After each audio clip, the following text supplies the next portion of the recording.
Hi, I'm Lake County Board Chairman Aaron Lawlor. And I'm Jenny Vanna, Lake County Communications Manager. We're here in Round Lake Beach at a resource center that's been set up to help residents get assistance from over 20 different agencies. That's right, Aaron. On July 12th, Lake County was truly inundated by heavy storms that caused severe flooding across our county. Let's give everyone a big picture update and talk about the process. You issued a disaster proclamation. The governor then issued a declaration. What does all of that mean? So first of all, our hearts go out to everybody that have been impacted by this storm. Lives have been uprooted, businesses have been impacted, and it's centers like this that really help us come together and help people. But the first thing that we did when we knew that a storm was going to potentially reach major flood stage was we activate our Emergency Operations Center. That brings together critical staff from across county departments as well as organizations like the Red Cross and others to make sure that we are coordinating resources where they need to go. When we know the storm's going to be particularly bad, then we issue a local disaster declaration from the county board chairman for 7 days per Illinois law. I recently extended that. Then the state comes in. They issue a declaration that allows people to get resources like low interest loans. But really it's all about making sure that we're capitalizing on every potential resource or funding source that is available to recover from the flood. And we've also been doing a damage assessment, and that's a very complex process. We're working with our villages and cities, and the county is out there in the field, really trying to get an accurate assessment of the damage out there. Can you talk about that? And that's just it. We issue these disaster declarations, and people really wonder, what does that mean to me?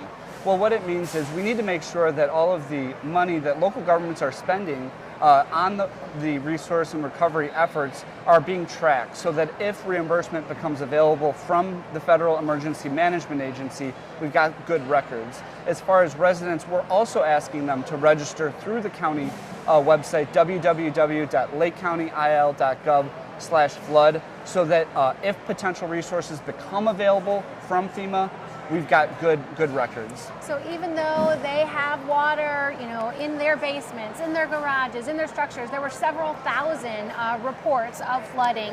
Right now, we're in the process of collecting all that information because we just don't know what kind of assistance will become available down the road. Exactly, and different people have different insurance plans. Many don't have flood insurance, and others need to understand the difference between a flooded basement and a sewage backup or a sewer system backup. It might make a difference in getting money out of your insurance policy. That's right. So now we're going to bring in Harley Jones with the American Red Cross to tell us about this just truly awesome resource center and the services and the resources that you're providing here. Thank you for all you're doing out here, Harley. Thank you to Lake County, first and foremost. The American Red Cross is just one of over 20 agencies who are here focused on the immediate emergency needs for those families: food, shelter, clothing, helping them think about a lot of those things that you guys were already talking about.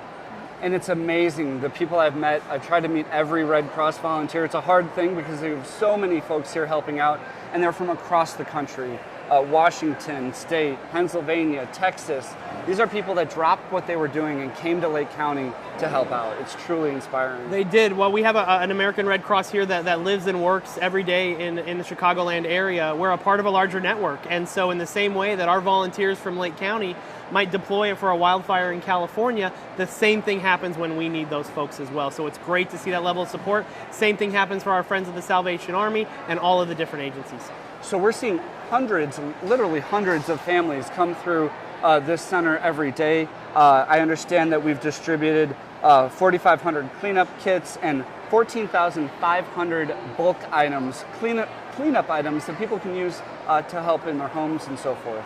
Absolutely. We're focused on those immediate needs, right? If you think about mold remediation after the water goes down, we're talking about things like bleach. We're talking about items that they can use to clean their house so that they can mitigate those things long-term themselves. And we also have people on hand from like the health department and other social service agencies kind of doing that one-on-one assistance. How important is that for those folks that have been impacted? It's really important for us to bring not only the resources of our nonprofit partners like the Salvation Army, like the American Red Cross, like Catholic Charities, but of our state and county partners as well. Each of them are a piece of the puzzle, an answer to the question that might be plaguing that family. It might be a question about insurance that a state agency can answer. It might be a health-related question about how they're cleaning up their homes that the Lake County Health Department can answer. It's all about bringing those resources under one roof for those families. Really. Absolutely. And we recognize that, you know, the flood waters will recede. Hopefully people's lives will get back together. Their homes will be repaired.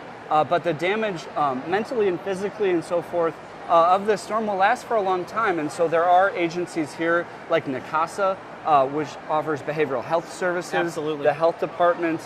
Prairie State Legal is here, free and low-cost legal assistance. So a lot of things for the here and now, and then the long term. Absolutely. It's about answering those questions for people at a time where they really don't know what to do. That's what a multi-agency resource center is about. Well, from the bottom of my heart, thank you so much for leading this effort. Thank you, guys. It's Thank amazing. you Thank so you, much. Harley. Thank you. Thank you for having us.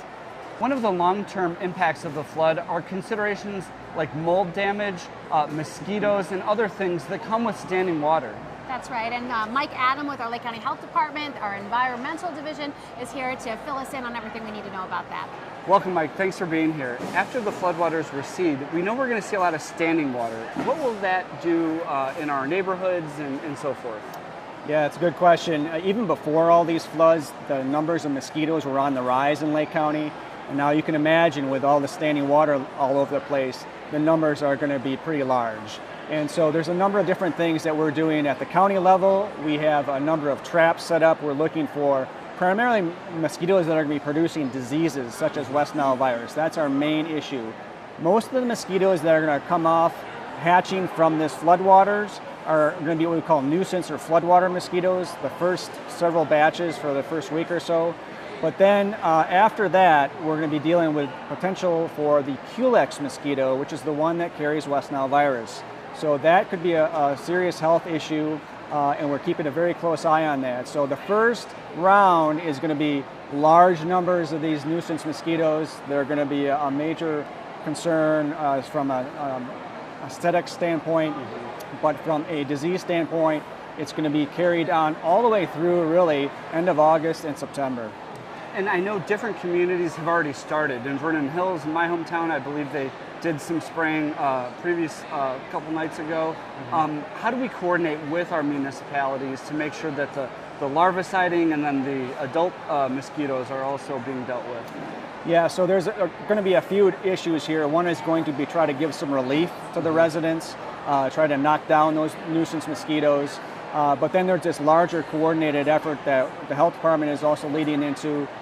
We coordinate with municipalities, townships. There are 2 mosquito abatement districts in the county that we're all working together to try to allocate the information and trying to prioritize are there areas that we need to focus on from a disease standpoint. And then we can kind of work with those municipalities, townships, whoever, and try to do some additional mosquito abatement. It is going to be hard because a lot of groups have very limited budgets, as the county does as well, so we have to prioritize where we're going to do that and when. And that's why the EOC, our Emergency Operations Center, is actually really important because we are competing for scarce resources. We don't have enough money to do everything, but we're going to make sure that we're responding effectively, and we need to triage those requests where they need to go first, and then work our way through. So And just absolutely. remind everybody, right? The mosquito repellent with the D, the long sleeves. Long sleeves, draining. A really important thing with this, I kind of wanted to stress, is that we're all concerned about the rivers and the flooding in our basements and the yards, and certainly we have to take care of those priority. But one thing we don't want people to forget about are all the little containers in your backyard that you may not think about. You're so tired of cleaning up, you don't think about the buckets and the little kiddie bowls and the plant bowls. Those are the kind of containers that are going to be producing these Culex mosquitoes in a few weeks. So it's really important to drain those as well. Anything else from an environmental health perspective or even primary care perspective? I know that's not your bailiwick, but... Yeah, well, we certainly want people to be safe, and as they're drying out their basements and homes, really to try to get things as dried out as much as possible, because mold is going to be an issue. As soon as the water recedes, we have warm weather, the mold spores are everywhere, so getting things dried out as completely as possible, and then trying to clean up affected areas, and then getting furniture and carpet and all that out. You want to save things, but a lot of times you're just not going to be able to. Well, thank you for sharing this important information with us today. Thanks so much, Mike.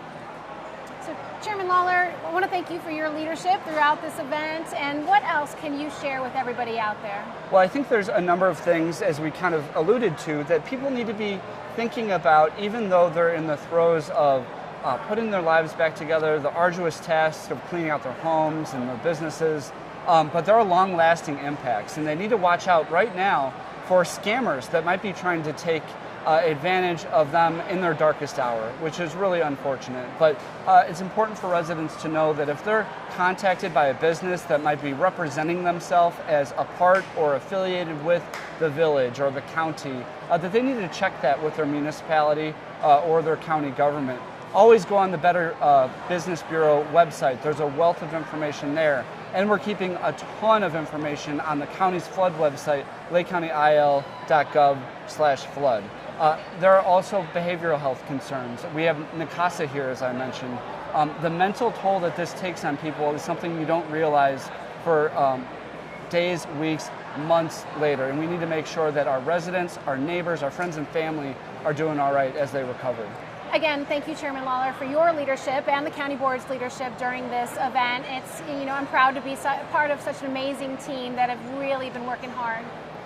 They have, and they've worked, many of them have worked for the entire flood event from when we declared it all the way through, and it's really impressive. It's also an incredible collaboration between our county and local partners.